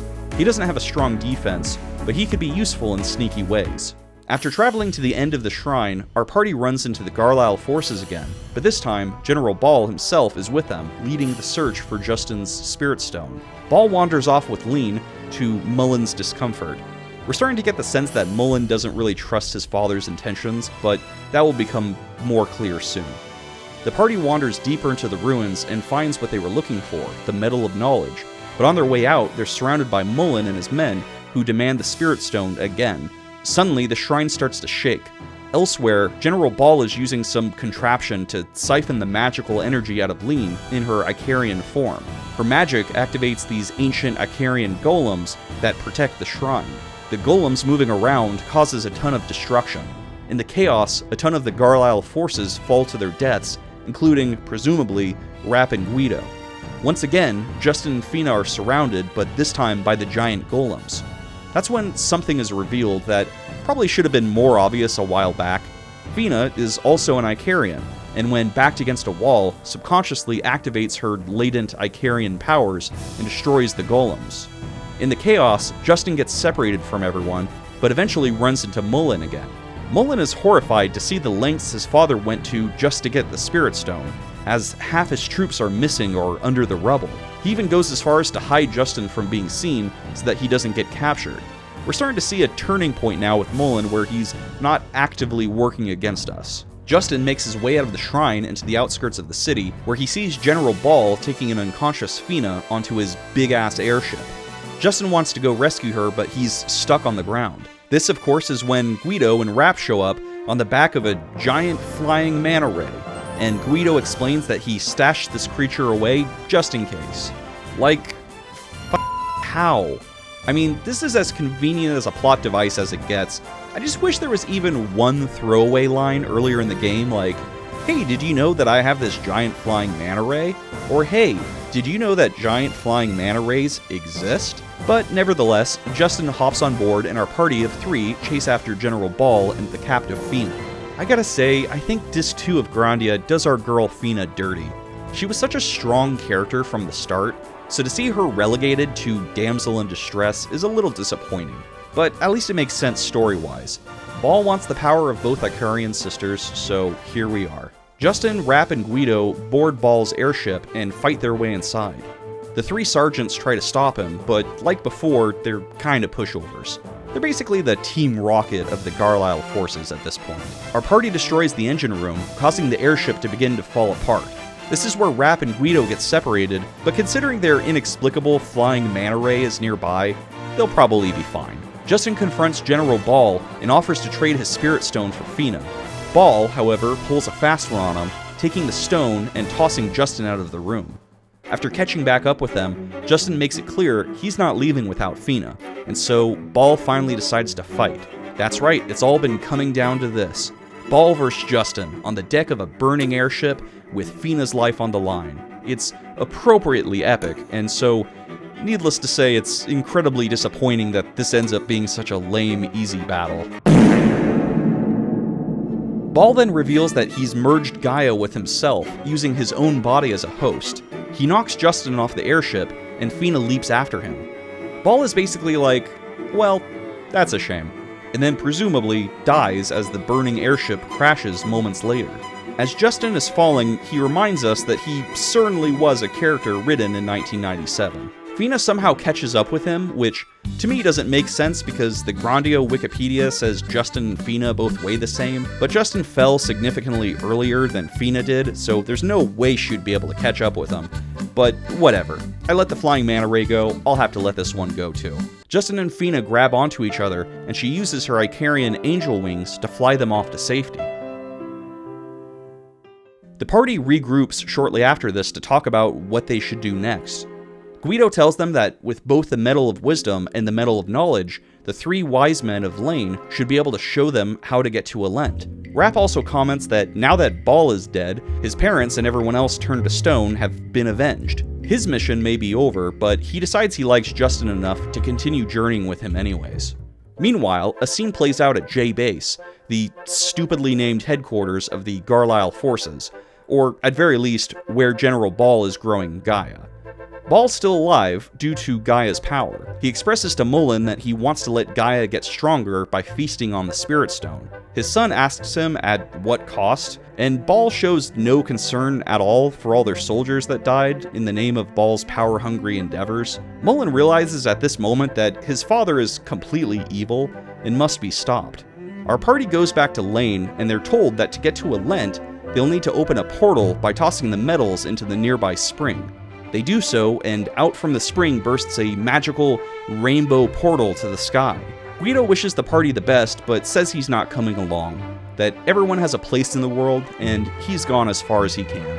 Finally, after journeying from Messina to Alencia to East Alencia, across mountains and deserts and oceans, Justin and his friends are finally going to Alent to learn just what happened to the Icarians and the Angelou, and hopefully find a way to bring peace and balance back to the world.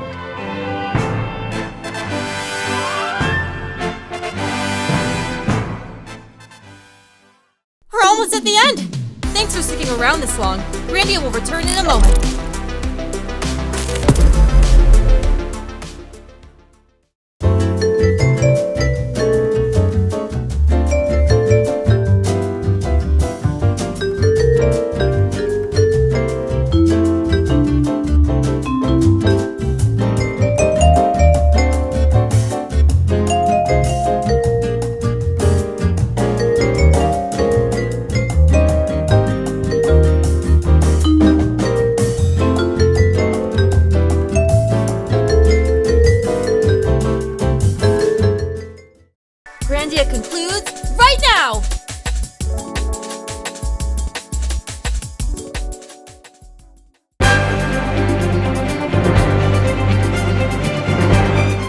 According to scenario writer Kei Shigema, Takeshi Miyagi asked him once, if you encounter a wall in front of you, you would climb it, right?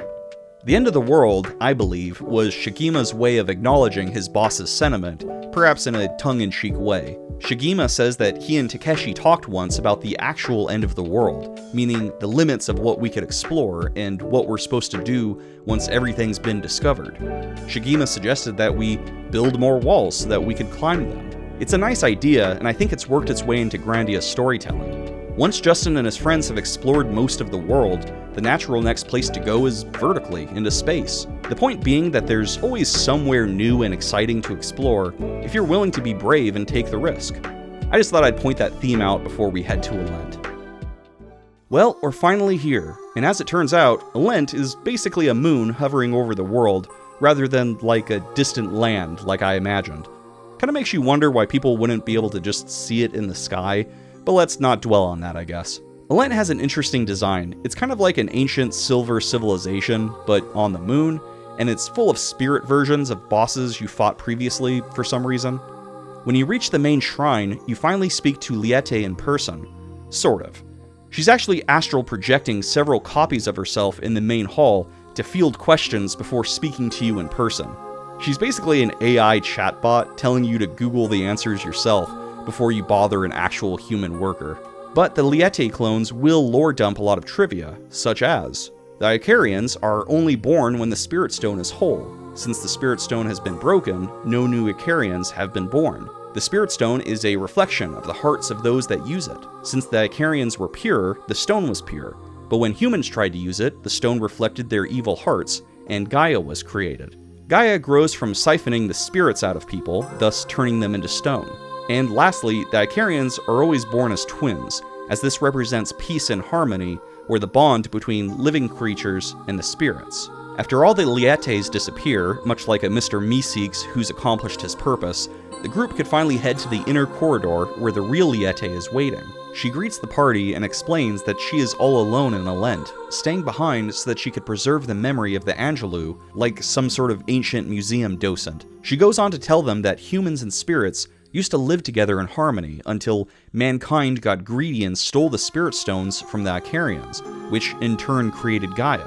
Gaia destroyed the world, but it was defeated by the sacrifice of two Icarian twins. Very much a Jesus giving his life so mankind's sins could be forgiven sort of story. Liete says that General Ball is still alive, as she could feel the pieces of the Spirit Stone coming closer together, and Gaia growing stronger. She concludes by telling them that the only way to stop Gaia is for the Icarian twins to sacrifice their lives again. This time, that means Feena and Lean. Justin is appalled to hear this, insisting that there must be some other way. Liete explains that she could only tell them about history, what worked in the past, but not the future. Justin expresses that we should have the power to change our futures, and asks Liete to come with them to help change their fate. Liete joins with almost no prompting. She was definitely getting bored living there by herself. She takes the party to her spaceship, which for some reason looks like H.R. Geiger's and they all fly back to the world's surface. Meanwhile, General Ball is growing increasingly more insane, monologuing to himself about ruling the world. Mullen's had enough, and he finally leads a mutiny against his father. By the time our party makes it to J-Base, the Garlisle forces have fully rallied around Mullen and against General Ball. It feels a bit weird being on their side for once, and going through a military base talking to the soldiers instead of trying to beat them up. The common sentiment of the troops is that Ball left them to die in the Zil-Padon Sanctuary, but Mullen tried to save as many lives as possible, so he's the one they're going to be fighting for. I like that so many of these nameless enemies can be fleshed out and act human when the story requires it.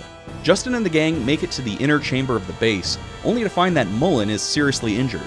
He explains that his father attacked him and then fled to where Gaia is being stored. Our heroes rush towards the incubation chamber to stop Ball before it's too late. On the way there, you'll have plenty of time to play as Liete and take advantage of her OP status. She's got high-powered magic attacks and healing spells, and it's a shame you don't get her into your party until the very end of the game. In the incubation chamber, General Ball has completely surrendered his life to Gaia, and by swallowing him up in the Spirit Stone, it's able to finally evolve past its larvae state. It grows into this massive, tentacle-covered, all-encompassing monster, and the party has no choice but to flee. Gaia soon makes its way to Zilpadon, and with seemingly little effort, completely obliterates the whole city, turning almost everyone into stone. Justin and the party arrive shortly after to try to help the survivors, who are being hunted down by these weird Gaia offspring. Lean, who knows full well that the Icarians are the only things that could stop Gaia, tries to convince Feena that they must sacrifice their lives. Feena and Justin argue the opposite, that happiness can't be traded for suffering. However, after seeing the destruction brought upon by the monster, Feena is slowly realizing that her sister might be right. The destruction of Zilpadon really hits hard when you talk to the surviving NPCs. They really hammer you with the tragedy that this was their home, their businesses, their families. One woman in shock mourns the loss of her 8-year-old son. The Grandia writers really didn't pull their punches here or try to undercut the sadness with humor. It's truly the all is lost moment of the story. I mean, does our party really stand a chance? Mullen assembles his troops aboard his airship and tries to strike Gaia, but unsuccessfully. This is when Lean leaves them to sacrifice herself. It's not totally clear if she was buying them time to escape, or if she was gonna launch an attack of her own, or what, but either way, Gaia done ate her up. The next day, Feena goes with Mullen, convinced not to let Lean's sacrifice go in vain. She plans to sacrifice herself too, and hopefully it will stop Gaia. Justin protests, but he can't stop them from leaving. Justin is feeling lower than he's ever felt before, and he has no idea what to do next. He realizes that he's not strong enough to beat Gaia on his own, and that's when he gets some surprise visitors. Gadwin, Sue, and Milda magically show up, along with Guido and Rap. They all give words of encouragement to Justin and embolden him to go save Feena. Now, presumably, the spirits, who have already interfered on Justin's behalf a few times in the game already, teleported all of his friends there. It's definitely a bit convenient, plot-wise, and so is this magical door to the spirit realm that is opened out of thin air once Justin gets his confidence back. Liete tells him that the spirits must have chosen him to be the savior of the world, and all he has to do is answer their call. Unfortunately, the previous party members won't rejoin you, but Rap and Liete will stick with you until the end. The three of them go into the Spirit Sanctuary, and after some dungeon crawling, Justin is given the Spirit Sword, the most powerful weapon in the game.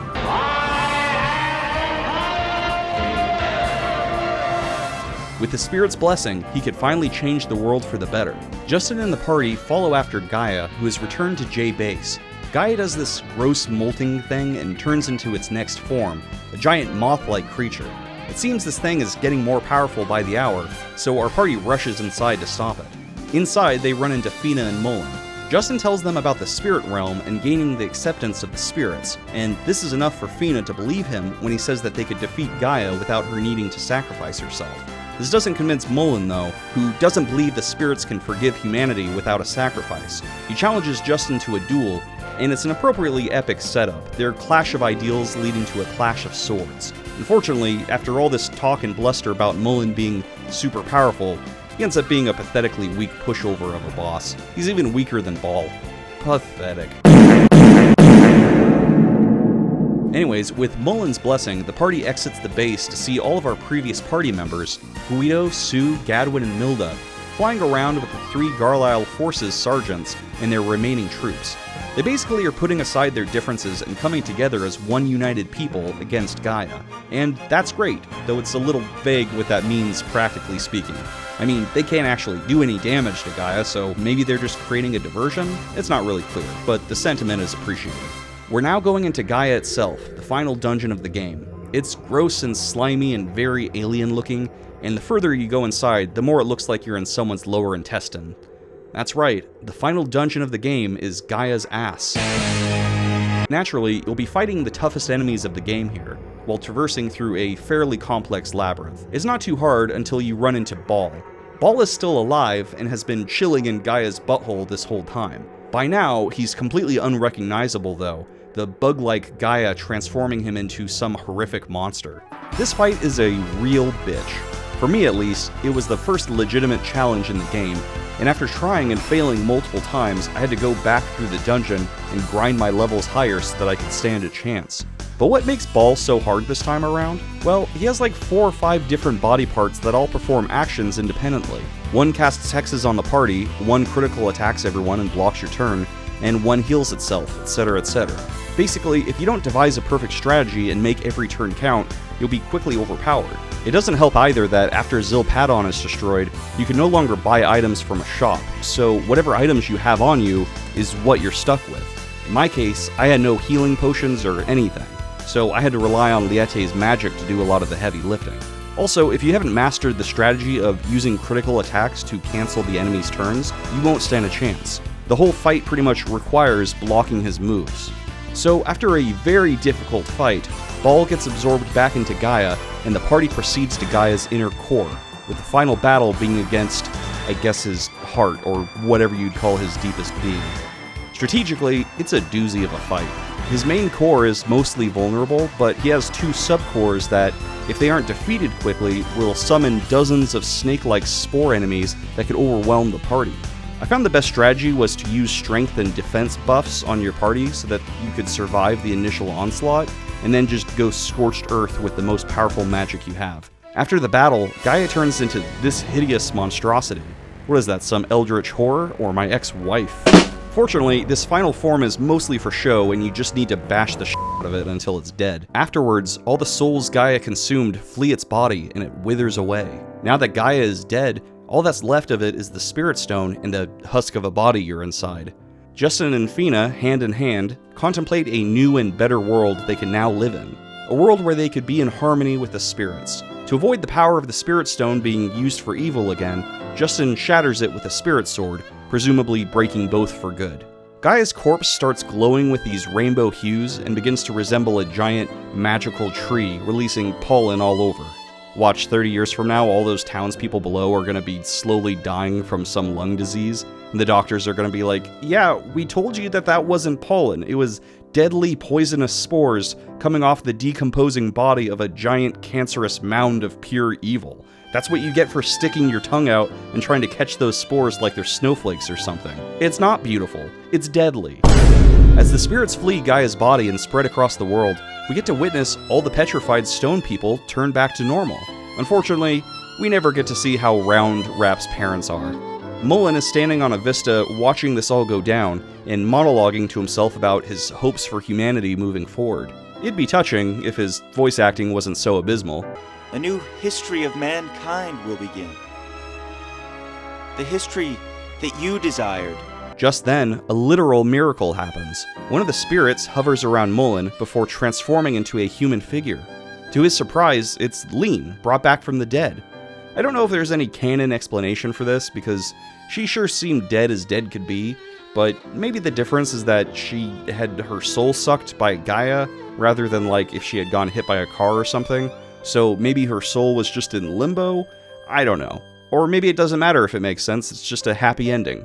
Feena gets her sister back, and Mullen gets his, basically, girlfriend back. This touching moment is concluded by Mullen's voice actor really just giving it his all.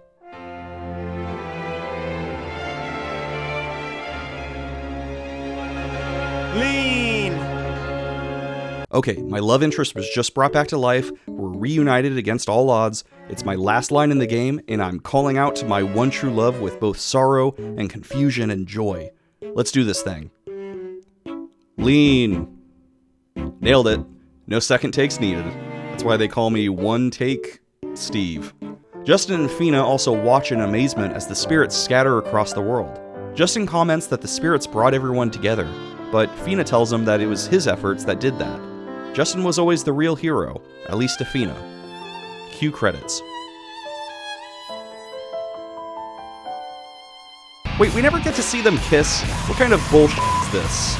In the epilogue, it's 10 years later and Sue is all grown up, and excitingly rushing off to the harbor in Parm to see Justin and Feena, who have been adventuring around the world for the last decade. Justin finally got to be the renowned adventurer he always wanted to be, and he kept his promise to Feena that they'd stay together forever. Sue asks Lily if she'd like to see her son arrive off the boat, and Lily is like, nah, the pie's not done yet. What the f***, Lily?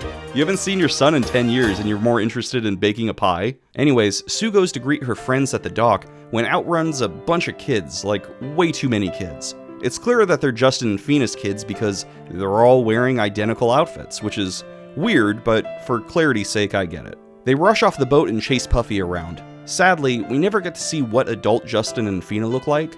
The camera pulls back as Sue sees them and waves, but we're left to presume how the story must go from there. Our brave couple, all grown up, telling Sue and Lily about the last 10 years and the countless journeys they've been on. Their spirit of adventure is still alive and well in them, and they've clearly instilled that into the next generation as well. And with that, we conclude the story.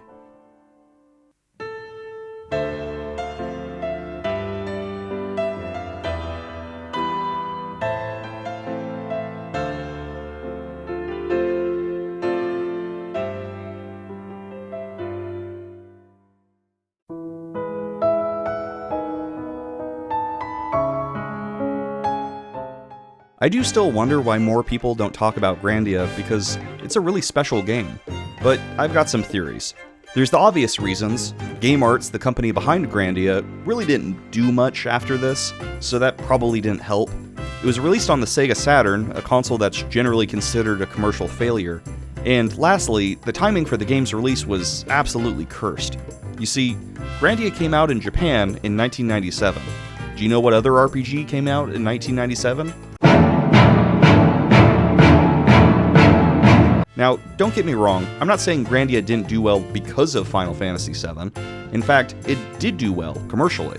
Grandia received plenty of solid reviews upon release, getting a 9 out of 10 from Sega Saturn magazine, and was even the runner-up for a Game of the Year award. But it just didn't stay in the public zeitgeist for very long.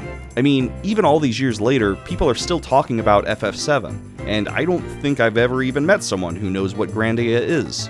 And I kinda get it.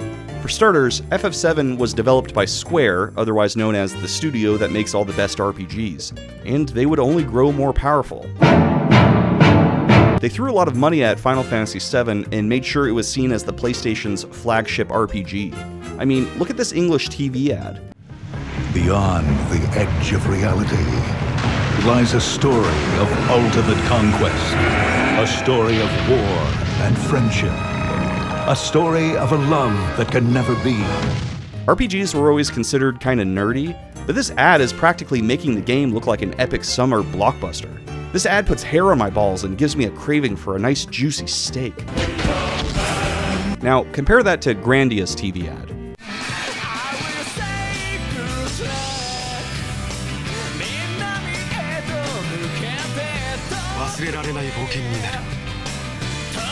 This is RPG. Grandia. Just doesn't hit quite as hard, does it? But you may be saying, Wes, this isn't a fair comparison. Where's the English TV ad? Well, there is no English TV ad. That's kind of my point. Square did everything they could to make sure FF7 was an international hit, and in doing so planted the seeds for the game's long-lasting appeal. Grandia never got an English release on the Sega Saturn, and when it did eventually get an English release on the PS1, it wasn't presented as the must-have epic adventure that FF7 was. It was more like, hey, if you're a fan of this niche Japanese game, here you go. We translated it. Enjoy. Both of these games are good, but Final Fantasy VII was a new installment in an already popular series. It was developed by a well-respected studio with a much bigger budget for advertising, and it hit the market before Grandia. Let's be real, Grandia didn't stand a chance. And yes, I do think that FF7 is objectively a better game. I'm not going to blow anyone's minds with that statement. But how I like to think of it is this. FF7 is Aragorn. You know, he's a manly man, he's got a beard, he's got a magic sword, or whatever. He's a lover of elf women and an inspirer of men. And Grandia is Samwise Gamgee. A lovable oaf, happy to go along for an adventure, always does the right thing, even when it's hard. He didn't steal that bread, he was framed. And most importantly, he fought a giant spider and won. That's crazy. Talk about punching above your weight. I'd argue that Samwise is just as brave and strong and heroic as Aragorn is, but nobody's gonna make Sam's head bigger on the poster than Aragorn's, you know what I'm saying? Grandia is just about as good of a game as Final Fantasy VII, but only one of them was destined for greatness, and the other, sadly, was destined for obscurity. I'm not going to dwell any further on why Grandia didn't become an international hit. I think I've exhausted that topic. But the reason I bring it up is just to say that it's a really fun game, and it's a bummer to really get into something, especially all these years later, and realize that hardly anyone's even heard of it. So if I were to have one goal in this video, it's to raise awareness about this forgotten classic. Maybe try to find a copy on eBay. It's shockingly not too expensive. Or get the HD remaster because it's a little more convenient, I guess. Either way, it's worth giving a try. Grandia hasn't left behind a lot of tangible things for preservation. An art book was made for Grandia 2, but not Grandia. There's a scarce amount of developer interviews, not really any merchandise to speak of, save for a few things like the soundtrack on CD, a puffy plush, and these prepaid phone cards. Feeling old yet? Why are we still here? Just to suffer? There was also a manga that took some creative liberties with the characters.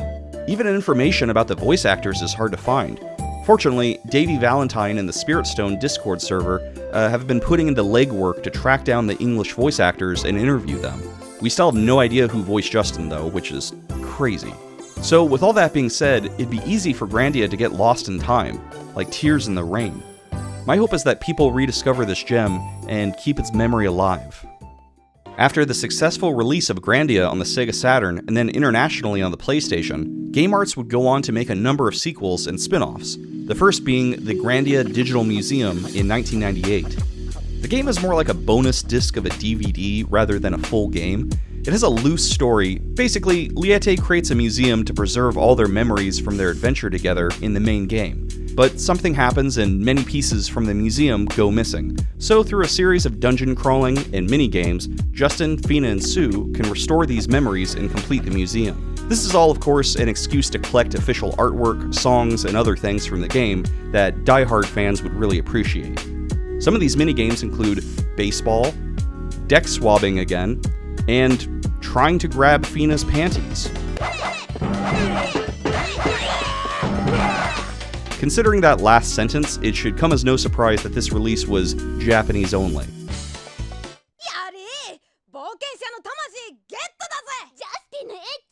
In the year 2000, a spin-off Game Boy Color game called Parallel Trippers was released exclusively in Japan, and that same year, Grandia 2 came out. It features a completely different cast and storyline, and at the time of this writing, I haven't played it yet, but if it's half as good as the first game, I'm definitely gonna play it. Grandia 2 was well received and did pretty well commercially, but like Grandia before it, launched on a doomed Sega console, this time the Dreamcast, and I can't help but feel like that contributed to its lack of long-term memorability, despite its loyal fanbase. Grandia 2 was Takeshi Miyagi's last game in the series. He left Game Arts so he could create his own company, G-Mode, which specialized in the emerging mobile game market. In 2005, Gung Ho, the company responsible for the popular MMORPG Ragnarok Online, acquired Game Arts. It was around this time that Yoichi Miyagi left the company. The same year, Grandia 3 was made without any involvement from either Miyagi brother. Gung Ho would try to recreate their success with Ragnarok Online by creating Grandia Online in 2009. The reception wasn't great for this game, and so after only about 3 years, the server shut down.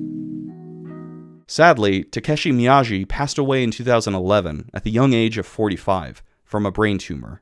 Grandia 1 and 2 wouldn't have been possible without the hard work and creative efforts of the Miyagi brothers, and so it's sad that we lost such an influential figure so young. Gung Ho would sit on the Grandia IP for over a decade, doing nothing with it until 2019 with the release of Grandia HD Collection, a kind of lazy port with the only noticeable change being the pixel smoothing filter they added, which I'm not a fan of.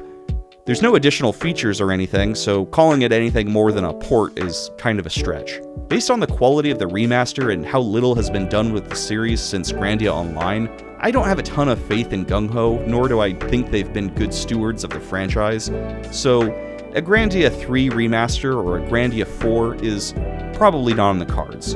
But all is not lost. A few years after his brother's passing, Yuichi founded a new company, Sieg Games, where he works to this day. I don't think he'll ever buy back the Grandia IP or anything, but it's still nice that he's out there making video games.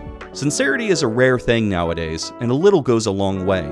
And Grandia sure does have an abundance of it. Sure, we're doing the same sort of dungeon puzzles we've seen in other games. We're following the same basic town, then dungeon, then story, then back to town format over and over again. But Grandia makes no apologies and presents itself like it's the first RPG to ever do these things. Sure, a wink and a nod at convention is funny in games like Paper Mario, but Grandia is definitely confident in what it is. That's not to say that what we got was a super serious and deep story. In fact, like I mentioned already, the story of Grandia is very low stakes and laid back, for the most part. So when I say the game is sincere, what I mean is the game knows it's catering to an audience that loves the spirit of old school RPGs, but it doesn't take itself too seriously or get up its own ass in the story department. Much like how Justin's sole motivation, at the beginning of the game at least, is adventure for adventure's sake, Grandia itself is an RPG for RPG's sake. It's first and foremost a celebration of the genre and all the things we love about it. Grandia is a game that can be hard to play in the modern age. The battle system isn't as advanced or strategic as games that came out after it. The characters and story can seem simple at times. We're used to bigger and better things now. This isn't a massive game like Elden Ring. This is being a kid again and playing on the playground and pretending to be a knight saving a princess from a dragon. Grandia is best enjoyed when you accept you'll be going back to the basics. Have an adventure for adventurer's sake. Be a 10-year-old again, when the world was still a big unknown full of endless possibilities of adventure and excitement and danger. When Grandia was first released, it was being promoted as an unforgettable adventure.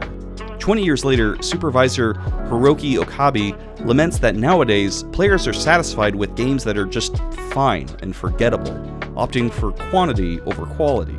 It's sad that more people didn't play Grandia, but for those who did, I think we'd all agree that the game's tagline still rings true. Grandia truly is an unforgettable adventure.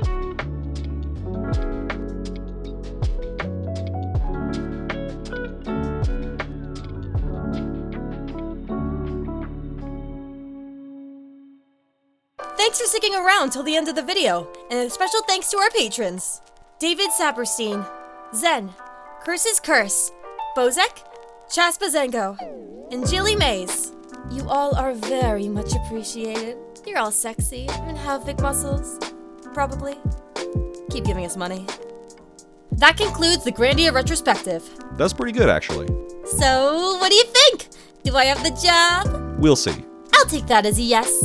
Goodbye, everybody. Thanks for watching, and see you all in the next video.